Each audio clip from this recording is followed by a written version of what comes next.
Unbelievable. We were just talking about those old interviews we talked about earlier, where they, for some reason, wanted to know what a famous person's favorite color was, for reasons I never could... Skolsky, for instance, became absolutely famous, Sidney Skolsky, and one of our really great columnists, I must say he was.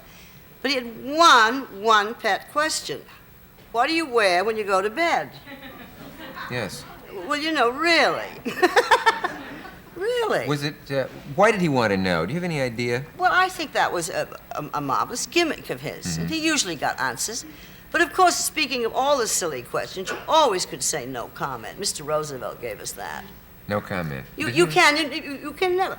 You know, like people say when I'm coming on with someone like you for 90 minutes, don't you want to, know what's going to happen? I don't want to know the questions ahead because, number one, I trust your taste, but if you should ask me something that I really don't want to go into, I've got a perfectly nice smile and not insulting. You can say, I don't want to talk about it. Nobody can make you talk about something. So if you're fool enough to talk about it, then it's not your fault, it's mine. Like many bad interviews, this is what happens. It's the actor's fault. Yeah. They get 5 good hookers in them and tell their life story. Well, then you cannot blame the interviewer who goes out and prints it. Because he knows, the actor or actress knows she's having an interview. A hooker is a glass of... the stuff. Yeah. No, I mean, just whiskey, nothing else. Yeah. Yeah. But anyway, we know each other, and I wouldn't be likely to... No, but I mean, anybody, for instance, who does an interview with drinks is a fool. Yeah. Because we all know we talk more with drinks. And it is really up. I talk without them, you're saying. Is that what the laugh is? But, well, I'm here to talk. I have to talk tonight. Sometimes I'm very quiet. You'd be surprised. I think we've kept it on a relatively high plane, too, up to this point. Yes, How did you lose your virginity, Betty?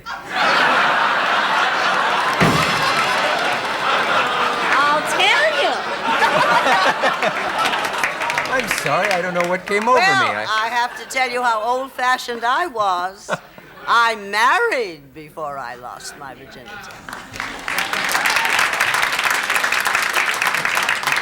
Once more, I was 26 years old, and it almost killed me to wait. Well,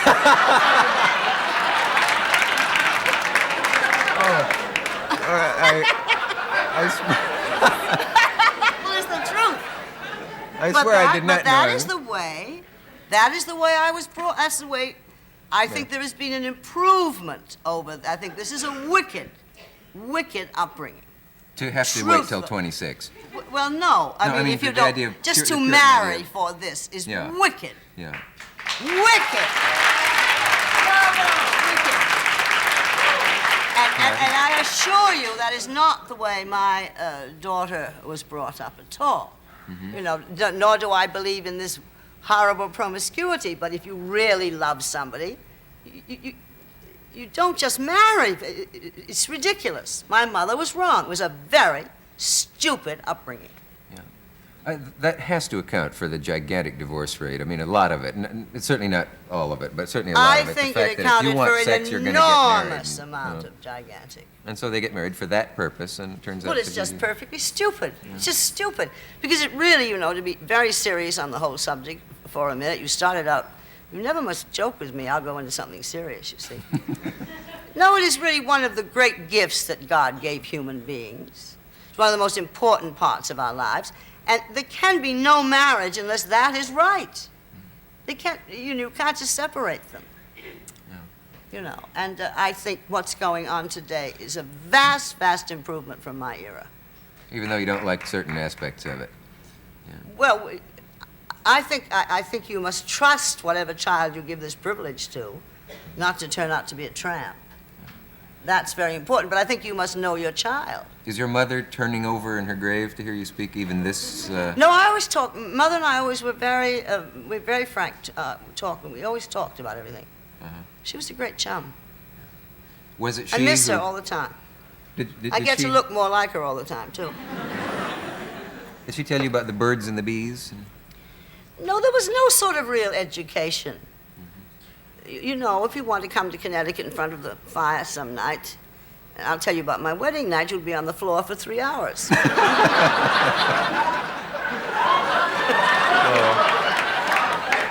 I did not mean that! No! I meant laughing on the floor. Oh, no, Rich is too young. I have more sense than that. I was just trying to think what Groucho Marx Oh, would have said. no, I didn't. Oh, really? Could you make it 2? I have an appointment.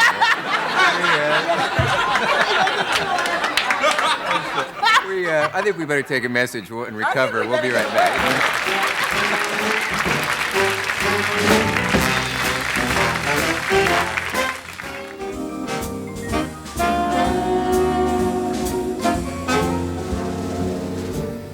I'm talking with Bette Davis. I hate to talk to you about only Hollywood, and yet everybody who goes there either goes crazy or succeeds or commits suicide or does something dramatic, and they always say, and those who hate it, the writers and the actors always say, I'm saving this for my book. I'm going to write a book about it. And all. Yes. What's the best book written about Hollywood? Has there ever been one that told it as it is? I think Bud Schulberg's. What Makes Sammy Run? Yeah. Yeah. That That's it. is the best book to describe what those incredible men that we worked for, that seemed to us so inartistic and so lacking in knowledge of the art part of making a movie, that they had something. And they had something, you don't know what it was. It was a kind of a magic, gambling, intuitive thing. That has gone. We now have oil companies owning the studios. It's all business today.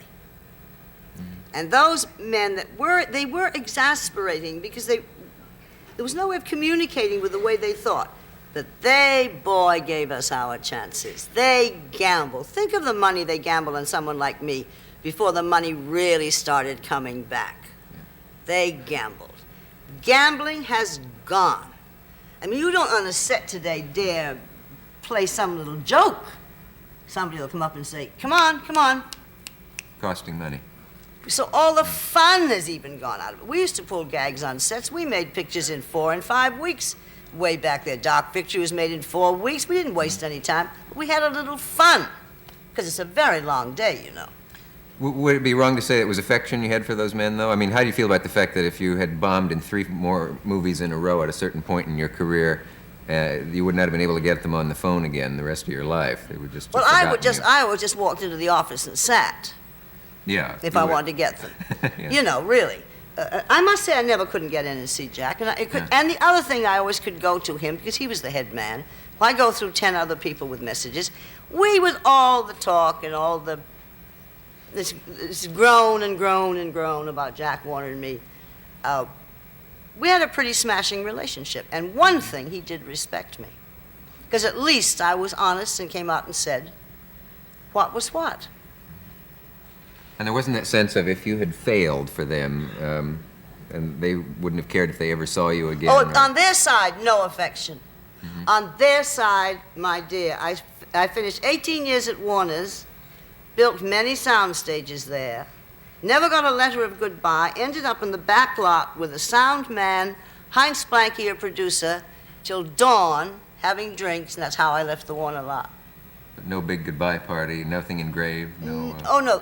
If you go into this business and expect gratitude or thanks, this is why we all have to get very tough about what we will and won't do. Because if we don't, they will just take advantage of you till it's unbelievable. There is no affection from there to here. But there were, for many actors, great gratitude from here to there. That's interesting. Gee, And you know, 4 compliments a year, we never would have asked for so much money. Truthfully. That's the one thing they didn't realize. realize. They never knew it. Actors are complete suckers for good parts, you know, and just saying, you did a good job, Betty. Never, never, never. But if they'd known it would have saved money. I think it would have made a whole different salary scale in California. Yes, I do. They only respected you by how much money you made. You could be the same actress at $650 a week or $30,000 a week, and you're a much better actress at $30,000 a week. When I made Jezebel, I was only making $650 a week, which was a phenomenally small salary. I'd been there quite a while. Faye Bainter was making twice my salary. Yeah.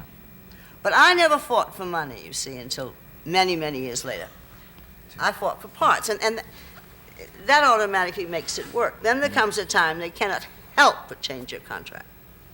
because it's so obvious how much money you're making. Do you ever think about the women who envy you? I mean by that, whenever there's an interview with somebody who talks about how tough any part of their acting career was. Still water. It is. You know, I mean, there's a woman somewhere now who's saying, if I would give 10 years of my dreary life here in Pennsylvania or wherever she is, for one night where I go down Hollywood Boulevard in a limousine and they open the door and I walk past barricades of 20 and 30 and 40 screaming, you know, or dozens of screaming people pressing at me and being pushed back and flashbulbs popping and what's it, you know? This, of course, must make many people wish they could do it.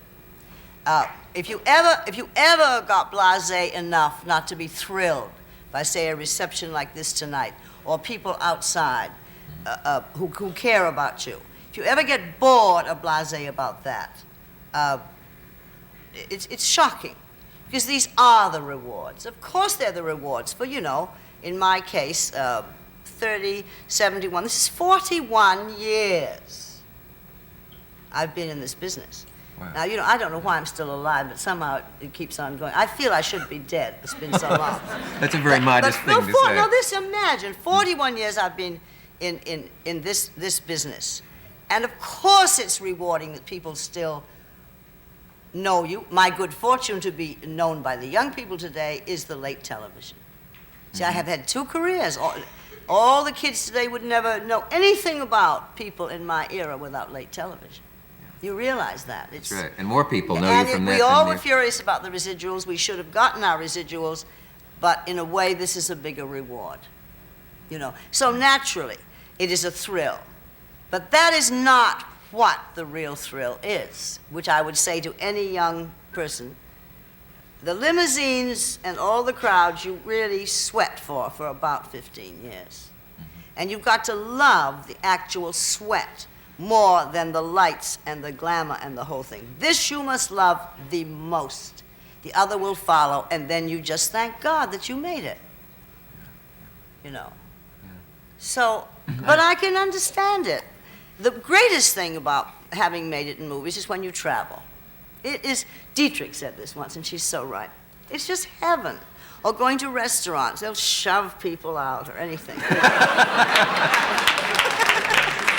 Or if there's 2 seats on a plane and you've got to have them, you'll get them. You know, it's wonderful. It's wonderful. And I often get very guilty about this and think, oh, I hope I never meet the poor person that was told he couldn't have seats for this.